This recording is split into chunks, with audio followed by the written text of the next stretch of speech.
감사하게 우리 강사님 모십니다. 할렐루야! 할렐루야.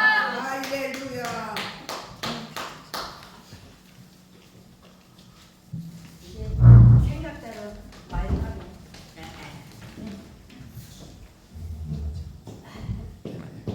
기도드립니다. 살아계신 아버지 하나님, 하나님을 찬양합니다. 이 시간도 우리 아버지께서 함께 해주시고 우리의 예배를 기뻐 받으시는 귀한 예배로 허병하실 줄을 믿습니다. 아멘. 작은 교회 살리기 운동본부 284차 오늘도 첫 천국 잔치를 열게 하신 우리 아버지 하나님, 평안교회를 우리들에게 이곳에 함께 모여서 예배할 수 있도록 도우시니 감사를 드립니다. 아멘. 오늘부터 열려지는 천국 잔치를 우리 아버지께서 기억해 주옵소서. 아버지, 끝나는 시간까지 성령께서 시간 뜨겁게 역사해 주실 것을 믿사옵고 다시 한번 우리의 삶을 새롭게 다져보는 귀한 계기가 될 수 있도록 하나님 함께하여 주옵소서. 부족한 종의 시간 말씀을 대언합니다. 우리 아버지께서 함께해 주십시고 조물 도구로 사용해 주옵소서. 모든 것을 우리 아버지 앞에 부탁합니다. 예수님의 이름으로 기도 올립니다. 아멘. 우리 찬양 한 장 해주세요. 나의 갈 길 다가도록. 제가 항상 제일 좋아하는 거. 나의 갈 길 다가도록 예수의 인도하시니 내 주 안에 있는 긍휼 어찌없이 말이요. 믿음으로 사는 자는 하늘 위로 받겠네. 무슨 일을 만나든지 만사형통하리라. 무슨 일을 만나든지 만사형통하리라. 나의 갈 길 다가도록 예수 인도하시니 어려운 일 당할 때로 촉하는 애 주시네. 나는 심히 고단하고 영혼 매우 가라나. 나의 앞에 반석에서 생물나게 하시네. 나의 앞에 반석에서 생물나게 하시네. 나의 갈 길 다가도록 예수 인도하시니 그의 사랑 어찌 건지 말로 할 수 없도다. 성령 감화 받은 영혼 하늘나라 갈 때에 영영 부를 나의 찬송 예수 인도하셨네.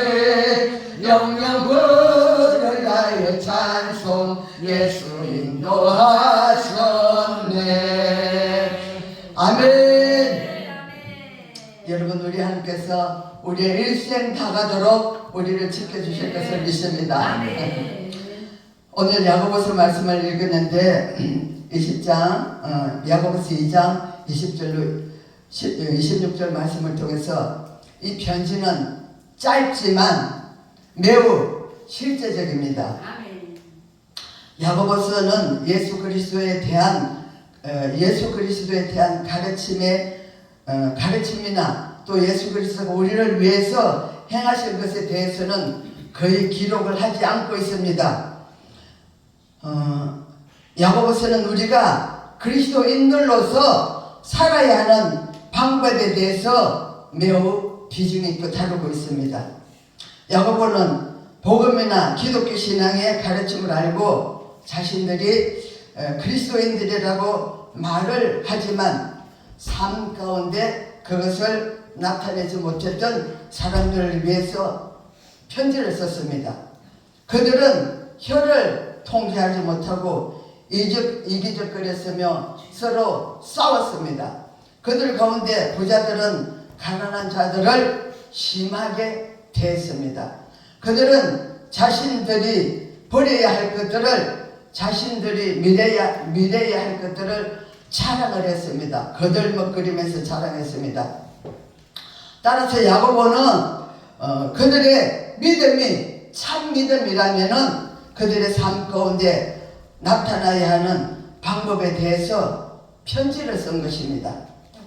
그러니까 야고보가 야고보서를 통해서 강조하는 중심 사상은 이렇습니다. 진정 살아있는 믿음은 행위로 증거가 되며 더 나아가 그는 선을 알고도 행치 않는 믿음을 거듭 강조하고 있습니다. 사실 구원은 행동이 아닌 믿음으로라고 로마서에서도 말씀을 하고 있습니다. 그러나 그 믿음은 행동으로 온전케 되며 2장 22절에서 믿음과 행함은 따로 분리될 수 없는 상호작용을 통해서 성숙이 됩니다. 그러므로 우리의 신앙은 지적인 인식뿐만 아니라 의지적인 형식의 순종을 표현하는 온전한 것이어야 됩니다.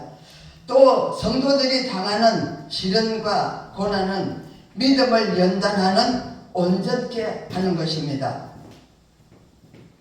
곧 이런 시련은 인내와 신앙적 성숙을, 또 내적 시련은 신앙의 결단을 낳습니다. 시련에 대한 성공적인 극복을 성숙한 신앙을 소유하게 됩니다. 시련을 통해서 마지막으로 자신의 의사를 전달하며 심중에 있는 생각을 표현하는 이 야고보서 말씀을 통해서 우리는 하나님께 우리의 혀로, 하나의 입으로 하나님을 찬양하기도 하고 하나님을 저주하기도 하면서 우리가 하나님 앞에 예배를 드립니다. 따라서 믿음의 사람들은 혀의 통제와 선용을 매우 중요하게 생각을 해야 된다는 것입니다. 지혜로운 그리스도인의 혀의 통제는 절제로서 가늠할 수가 있습니다. 두 가지 마음을 품으면 두 마음의 두 종류의 말이 발설이 되는데, 말을 통제한다는 것은 근본적으로 그 마음의 정함과 성결함을 필요로 하는 것입니다. 조심스럽게 하는 믿음의 형제 자매들은 조심스러운 혀는 믿음의 형제 자매들을 실족시키지 아니하고 저들에게 일으킬 수 있는 힘을 줍니다. 이러한 야고보 사도의 편지의 의도를 생각하면서 오늘 본문을 생각을 해보려고 합니다. 야고보서 2장 20절 말씀을 통해서 우리가 오늘 하나님의 말씀을 생각해 볼 것은, 여러분, 히브리인들에게 있어서 믿는다는 것은 자기 전체를 바치는 것을 의미했습니다. 순간적으로 믿는 것이 아니라 자기 모든 것을 바치는 것을 말합니다. 그들이 누구를 믿는다고 하는 것은 그 사람을 완전히 따르는 것이었습니다. 그러니까 그 사람을 따라가면서 그 사람의 삶을 배우고 또 인격을 배우고 가치관을 배우는 것이 히브리인들의 믿음이었습니다. 그래서 그를 따라서 어디든지 가고 그가 시키는 일은 아무리 이해가 되지 않아도 그대로 하는 것을 의미했습니다. 그래서 그들에게 믿음이라는 것은 바로 삶 그 자체였습니다. 그러나 이방인으로 불리워지는 헬라인들에게 있어서 믿음이라고 하는 것은 어떤 사실을 인정하는 것이었습니다. 그들은 삶의 현장에 믿음을 두지 않았습니다. 믿는다는 말의 의미가 그를 믿어주고 신뢰하는 것이지 그 사람을 따라가는 것은 아니었습니다. 헬라인들의 믿음입니다. 그러니까 그 사람을 인정하는 것과 그 사람이 하고자 하는 대로 따라하는 것은 완전히 별개의 문제가 되는 것이죠. 그래서 그들은 얼마든지 믿음에서도 그 사람의 말과 행동과 가치관을 따를 수가 없었습니다. 왜냐하면 헬라인들은 사고방식 자체가 철학적이어서 자기들이 생각한 것이 바로 삶으로 연결될 필요가 없었기 때문입니다. 그들은 우주의 근원에 대해서 많은 연구를 했습니다. 우주가 물로 되어 있든지 또는 불로 되어 있든지 아무런 상관이 없었습니다. 그것은 그것이고 사는 것은 별개의 것이었습니다. 이런 세계관은 예수 그리스도에 대한 믿음에도 영향을 주었다는 것입니다. 그래서 믿기는 하지만 전혀 그대로 실천하지 않는 신자들이 생겨나게 된 것입니다. 그들은 기독교의 진리를 모두 인정을 합니다. 그들에게 믿습니까 하면 예 믿습니다 하고 말을 합니다. 그러나 결코 그렇게 살 필요를 그들은 느끼지 못한다는 것입니다. 그들의 생각은 믿으면 되는 것이지 꼭 그렇게 살아야 할 필요가 어디 있는가 이렇게 하는 것입니다. 그러나 히브리인들이 생각하는 온전한 믿음이 되려면은 헬라인들이 생각하는 믿음의 실천을 더해야 했습니다. 다시 말해서 그들이 알고 있는 것에 행동으로 옮기기 위한 결단을 추가시켜야 성경에서 말씀하는 믿음이 될 수가 있었던 것입니다. 오늘 본문에서 야고보 사도는 가장 대표적인 믿음으로 아브라함의 믿음을 들고 있습니다. 아브라함의 믿음은 어떤 믿음입니까? 그는 누구보다도 하나님을 믿음으로 말미암아 어렵다함을 받은 사람입니다. 창세기 13장 15장 6절에서는 참으로 귀한 말씀이 나옵니다. 아브라함이 여호와를 믿으니 여호와께서 이를 의로 여기시고 라고 기록을 하고 있습니다. 여러분, 아브라함이 무엇을 믿었습니까? 그것은 하나님께서 아브라함에게 말씀을 하셨습니다. 이때 아브라함에게는 자손이 한 명도 없었어요. 그런데 하나님께서 내 자손을 하늘의 별처럼 많게 해주겠다 이런 말씀을 아브라함은 믿었습니다. 하나님께서는 아브라함에게 밤하늘의 별을 셀 수 있나 보라고 말씀하시면서 아브라함에게 그의 자손을 그렇게 많게 하시겠다고 약속을 하셨습니다. 여러분, 우리는 보통 그 약속을 믿는다고 말을 합니다. 그러나 아브라함은 그 약속을 믿기보다는 그 약속을 주신 하나님을 믿었습니다. 믿음이 단순히 그 약속만을 백지연처럼 들고 있으면서 정작 그 약속을 하신 장본인은 뒤로 빼버리는 것이 아니라 그는 말씀을 하신 하나님 자신을 믿었고 그 하나님을 신뢰했고 그 결과 그는 하나님께 자신의 모든 것을 맡겨버렸습니다. 아브라함은 이런 약속을 하신 분이라면 나의 모든 것을 다 맡겨도 되겠다고 생각을 했습니다. 그리고 아브라함은 무조건 하나님의 말씀을 따라갔습니다. 그가 하나님의 말씀을 믿고 따라갔던 것이 무엇으로 증명이 되었습니까? 그것은 하나님께서 그에게 모리아산에서 그의 아들 이삭 독자를 제물로 바칠 것을 요구했음에 나타났습니다. 아브라함이 하나님의 약속을 마치 어떤 권리나 되는 것처럼 제사하면서 하나님께 따지고 논쟁을 벌이지 않았습니다.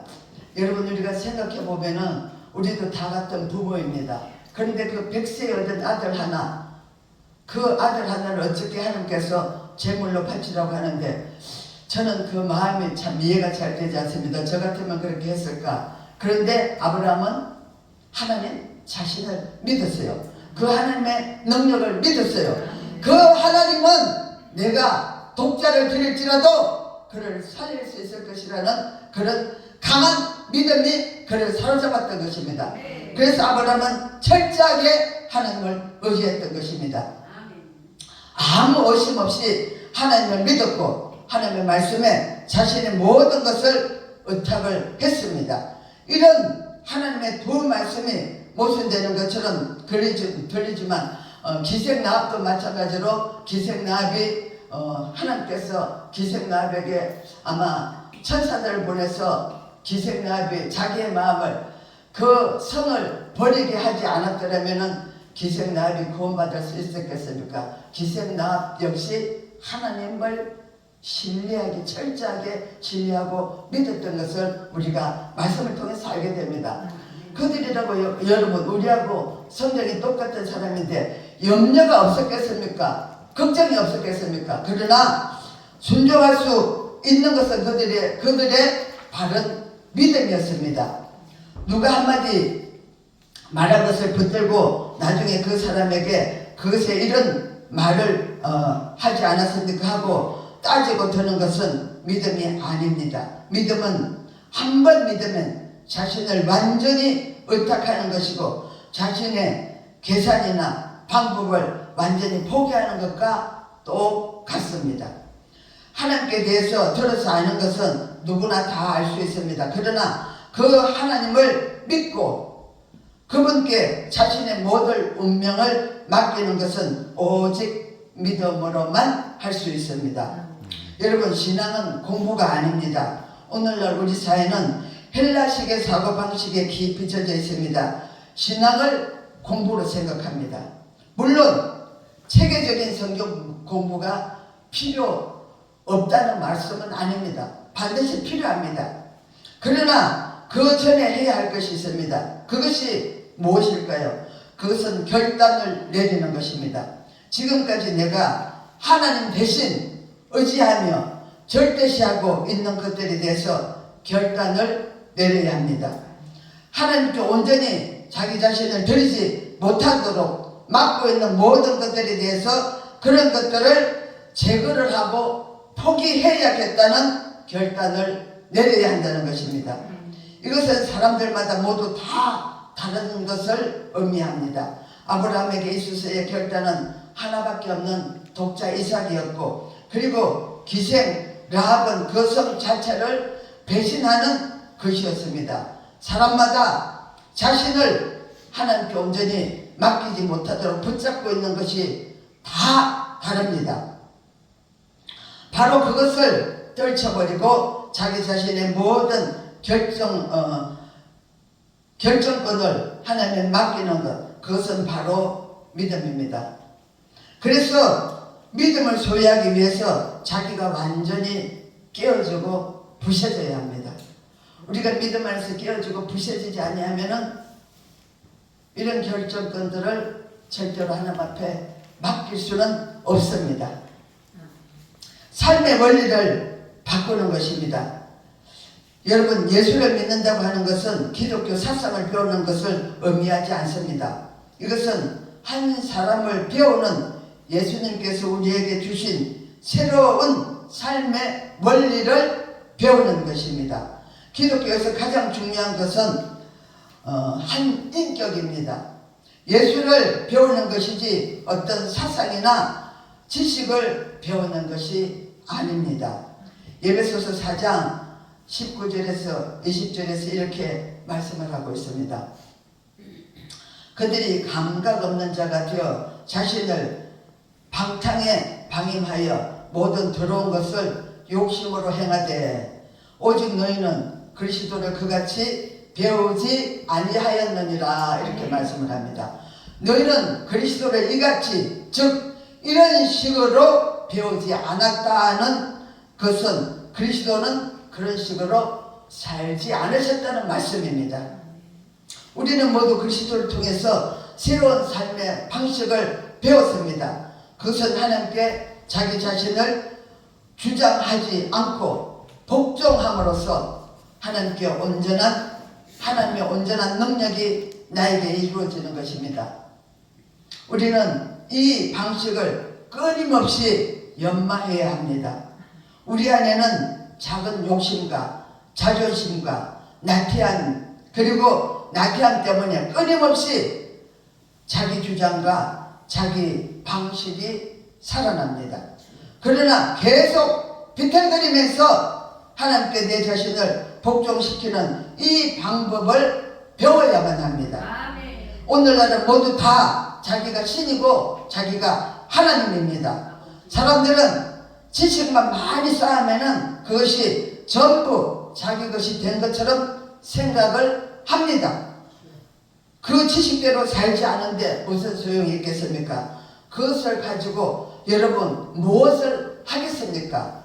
여러분 믿음이 하는 일은 자기 자신을 늘 복종하고 그렇게 살 힘이 없습니다. 그러나 주님이 주시는 힘에 의지하여 자기도 모르는 사이에 성경이 요구하는 행동을 하고 성경이 요구하는 삶을 살게 된다는 것입니다. 우리가 주님을 의지하지 아니하면은 한순간도 살 수가 없다는 것을 말씀을 합니다. 주님이 주시는 힘으로 우리는 세상도 이길 수 있고 나 자신도 이길 수 있고 죄악된 곳에서 이길 수도 있다는 말씀입니다. 열심히 의를 행하는 사람과 늘 부족하지만 성령님의 인도를 받는 사람 중에서 누가 더 고상하고 옳은 삶을 살겠습니까? 열심히 의를 행하고 또 자기 주장대로 그러니까 율법대로 사는 사람과 믿음으로 사는 사람의 차이라고 할 수가 있습니다. 율법으로 사는 사람들은 잘 살다가도 한 가지를 잘못하면은 우리가 율법을 다 지킬 수 없습니다. 여러분 그렇지 않습니까? 율법은 우리들에게 주신 것이고 예수님께서 율법을 완성을 하셔서 우리들로 하여금 자유롭게 은혜 안에서 살 수 있게 하셨습니다. 그런데 이 하나님의 그러나 믿음으로 사는 사람들은 하나님께서 주시는 그 은혜로 말미암아 늘 어떤 것에서든지 이길 수 있는 힘을 주님께서 주십니다. 사람이 몸부림친다고 해서 어려워지는 것이 아닙니다. 높은 수준의 삶을 산다고 해서 고상해지는 것도 아닙니다. 더 높은 삶을 살려면 주님의 도우심이 반드시 인간은 필요합니다. 그 도움을 받는 것이 무엇일까요? 바로 믿음인 것입니다. 예수님께서 마태복음 5장 20절에서 제자들에게 이렇게 말씀을 하셨습니다. 내가 너희에게 이르노니 너희 의가 서기관과 바리새인보다 더 낫지 못하면 결코 천국에 들어가지 못하리라. 서기관과 바리새인보다 더 낫지 못하면 결코 천국에 들어가지 못하리라 말씀하셨습니다. 믿는다는 것은 대충 흉내만 내서는 안 된다는 것입니다. 그러니까 이 말은 믿는 자는 반드시 바리새인이나 서기관보다 더 의로운 삶을 살아야 된다는 것입니다. 여러분 바리새인과 서기관은 그 당시 가장 고상한 삶을 사는 사람들의 대명사였습니다. 물론 그들은 자기 힘과 노력으로 사는 사람들이었습니다. 예수님께서는 믿음으로 사는 자들에게 가장 도덕적인 사람들보다 더 높은 수준의 삶을 요구하셨습니다. 믿음으로 사는 사람은 도덕적인 사람들보다 더 선한 증거가 있어야 된다는 것입니다. 2장 22절에서 네가 보거니와 믿음이 그의 행함과 함께 일하고 행함으로 믿음이 온전하게 되었느니라 말씀을 합니다. 이 말씀은 믿음과 행함이 서로 협력해서 더 온전한 믿음을 가지게 된다는 것을 의미합니다. 믿음은 행동을 불러일으키고 행동은 믿음을 더 견고하게 붙들어줍니다. 한 번 순종하면 그 믿음은 더 자라고 그 자란 믿음은 더 큰 행동을 불러일으키는 더 큰 믿음의 사람이 된다는 말씀입니다. 우리 마음을 한번 생각해 봅시다. 우리가 믿음으로 무엇을 하려고 하면 우리 안에서 정들이 일어납니다. 여러분 많이 느껴보셨을 것입니다. 그래서 좀 좋은 생각을 가졌다고 하더라도 그 저항들에 밀려서 결국 말씀대로 살지 못하는 형편없는 것으로 끝날 때가 많이 있습니다. 그러나 믿음은 우리 속에 있는 그런 저항들을 이기고 하나님의 뜻과 선한 목적을 향해서 움직이게 하는 힘을 가지고 있습니다. 이런 행동을 불러일으키는 데 있어서 지식적인 신앙과 인격적인 믿음은 차이가 있는 것입니다. 지식은 그런 힘이 없습니다. 무엇에 대해서 많이 안다고 해도 힘이 없기 때문에 반대되는 것을 이길 수는 없습니다.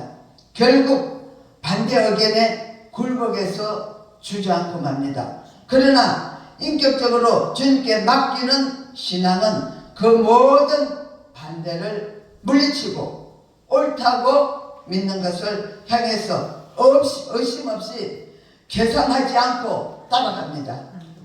여러분, 우리 안에는 신앙만 있는 것이 아니라 불신앙도 함께 있다는 것 여러분들 아시죠?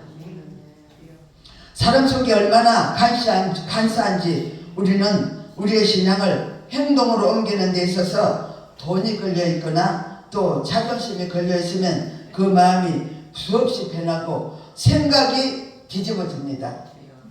아브라함도 힘들었을 갈등이 없었던 것은 아니고 아마 기생나도 갈등이 없었을 것이라고 생각하지는 않습니다. 그런 것을 했을 리는, 그런 갈등을 안 했을 리는 없습니다. 왜 그럴까요? 우리와 같은 인간입니다. 그러나 그들로 하여금 행동으로 옮기게 한 것이 무엇입니까, 여러분? 그들은 분명히 하나님이 어떤 분인지 알았습니다. 그들은 하나님의 신실하심을 믿었습니다. 어떤 경우에도 하나님은 믿을 만한 분이라는 것을 그들은 믿은 것입니다. 여러분, 믿음은 내 머리로는 이해되지 않아도, 그리고 내 계산으로는 도저히 답이 나오지 않아도 하나님께서는 자신의 약속하신 것에 대해서 충실하시다는 것을 우리가 깨닫게 됩니다. 우리 하나님 우리들에게 약속하신 모든 것에 대해서는 신실하고 충실하십니다. 이런 암묵적인 의지함이 그 사람 안에 있는 수많은 반대와 불신을 몰아내고 하나님의 뜻에 순종하게 만듭니다. 그래서 그 결과 어느 누구도 흉내낼 수 없는 위대한 믿음의 행동이 나오게 되는 것입니다. 저는 신앙을 단순히 공부로만 국한시키는 데 대해서 부정적인 생각을 가지고 있습니다. 그렇게 실컷 배운 성경책을 가지고 무엇을 합니까? 나는 남을 비판하는 것밖에 하지 않습니다. 하지만 우리에게는 다른 사람을 비교할 시간이 없습니다. 왜냐하면 우리 안에는 끊임없이 싸워야 할 영적인 적들이 너무나도 많기 때문입니다. 우리에게 두려운 것이 무엇입니까? 한번 순종하고 나서 다시 제자리로 돌아가서 주저앉는 것을 두려워합니다. 열심을 내어서 한 걸음 더 내딛고는 두 걸음 후퇴합니다. 어떤 경우에는 그런 것을 예상해서 아예 믿음으로 나서려고 생각도 하지 않는 것입니다. 이것은 하나님께서 얼마나 신실하신 분인지 잘 모르기 때문입니다. 여러분, 우리의 힘이 고갈이 되어도 하나님의 은혜의 샘은 고갈이 되는 법이 없습니다. 물론 한번 순종하고 나면 힘이 빠져버립니다. 지쳐서 다시 일어날 수 없을 것 같습니다. 괜히 자기의 믿음의 분량이 넘쳐서 일을 했다는 후회가 될 때도 있습니다. 야, 이거 나한테 너무 과했는데 괜히 했나봐, 이렇게 후회할 때도 있다는 것입니다. 그러나 하나님께서는 자기를 완전하게 믿고 의뢰하는 자들을 결코 그냥 두시는 법이 없다는 것을 여러분들 믿으시기 바랍니다. 그래서 믿음은 하나님의 은혜의 샘을 열어놓는 열쇠입니다. 다시 힘이 솟아나서 한 번 더 일할 힘이 생깁니다. 한 번 더 순종하고 나면 또 순종할 힘이 생깁니다. 그래서 그는 한평생 그 은혜에 붙들려서 자기의 능력으로 할 수 없는 엄청난 일들을 하나님께서 매일매일 주시는 힘으로 해냅니다.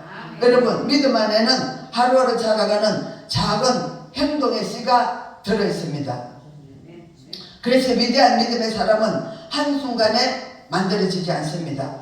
주님이 주시는 힘으로 하루하루를 살아갈 때 위대한 믿음의 사람이 되는 것입니다. 여러분, 우리는 죽은 믿음이 존재할 수 있다는 사실을 아십니까? 우리는 죽은 믿음이 존재할 수 있다는 사실을 알아야 합니다.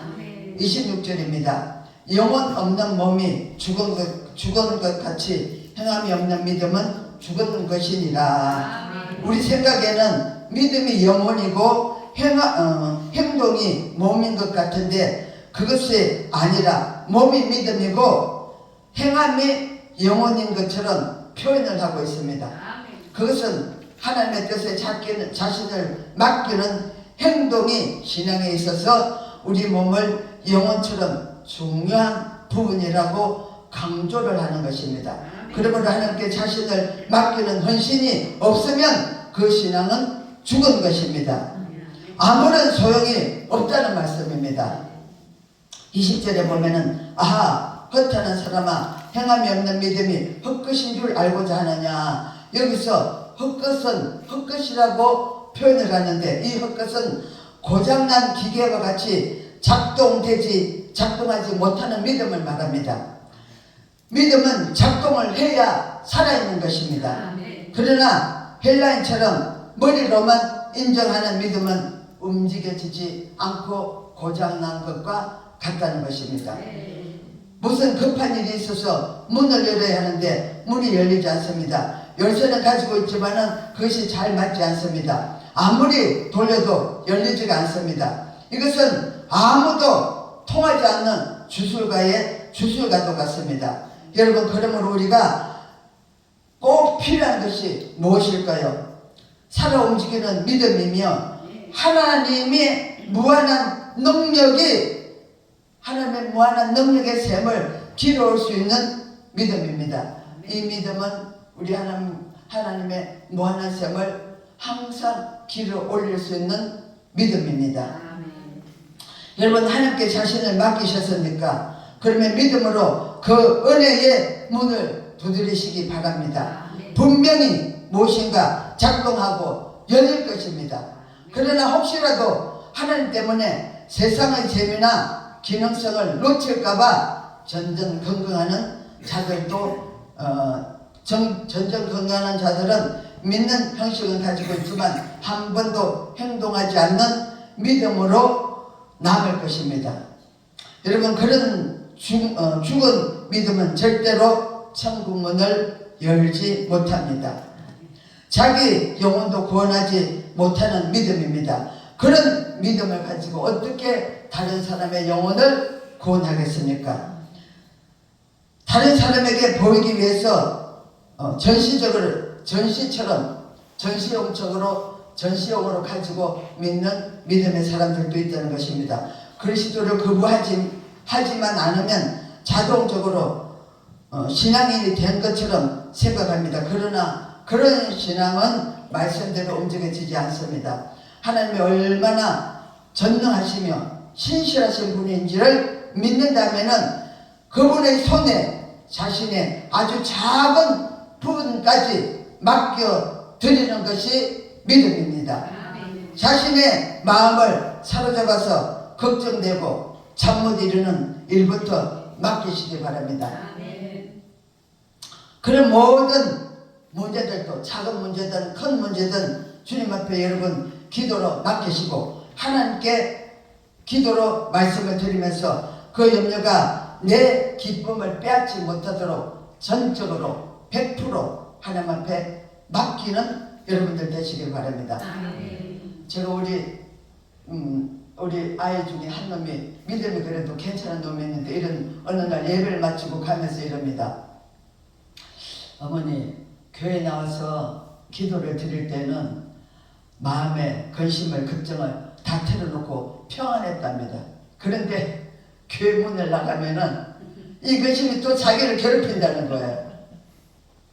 여러분, 우리 다 이해가 되지 않습니까?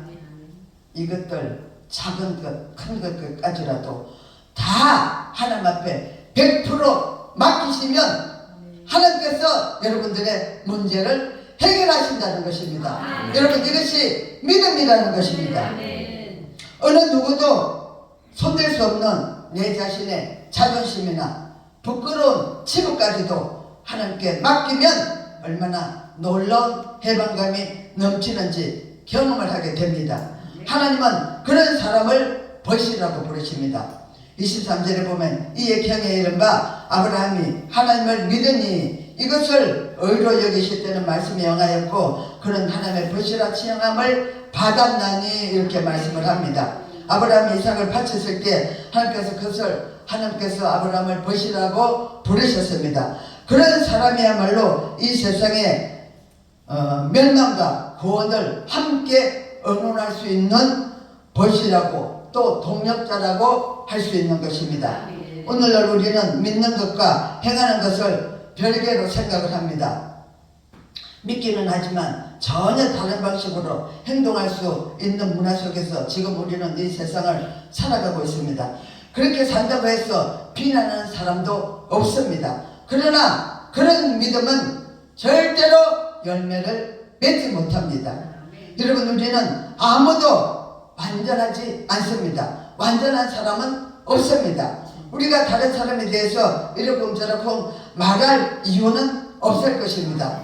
중요한 것은 우리 안에 있는 모든 불신앙의 불을 끄고 하나님께 내 자신을 내어드리기 위해서는 우리 자신과의 싸움에서 어떻게 하면 이길 수 있느냐 하는 것입니다. 내 안에서 싸우는 불신앙과 날마다 이기는, 여러분, 자기 생각대로 믿으면 아무런 어려움이 없지만은 정말 하나님의 뜻에 따라 믿으려고 시도해 보시기 바랍니다.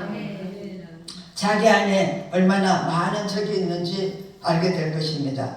자기 안에 있는 수많은 적들이 일어나서 순종하지 말고 형식적인 믿음으로 만족하라고 강요를 할 것입니다. 그러나 하나님의 말씀을 믿고 또 다른 조건들이 채워져야 믿음을 가질 수 있다고, 하나님의 말씀뿐 아니라 다른 조건들이 채워져야 네 믿음이 풍족하지 않겠느냐 이렇게 유혹을 합니다. 그 모든 반대를 무릅쓰고 행동으로 옮기는 믿음의 결단을 내리시기를 바랍니다. 사랑하는 여러분, 성경의 수많은 믿음의 선진들이 원치 않는 핍박과 어려움 속에서도 보이지 않는 하나님의 약속을 믿고 하나님의 백성들과 함께 어려움을 거쳐가는, 그 많은 어려움을 겪으면서도 결단을 내림으로써 하나님의 나라를 유업으로 받은 것 같이 저와 여러분도 우리 예수님의 삶을 따라가면서, 예수님의 그 자체를 따라가면서 우리도 믿음 안에서 하나님 앞에 꼭 인정을 받고 우리 하나님께서 우리들을 통해서 원하시고 또 뜻하시는 그 모든 일들이 우리 믿음들 안에서 반드시 여러분들의 삶 속에서 이루어지시기를 주님의 이름으로 축원합니다. 기도드립니다. 좋으신 아버지,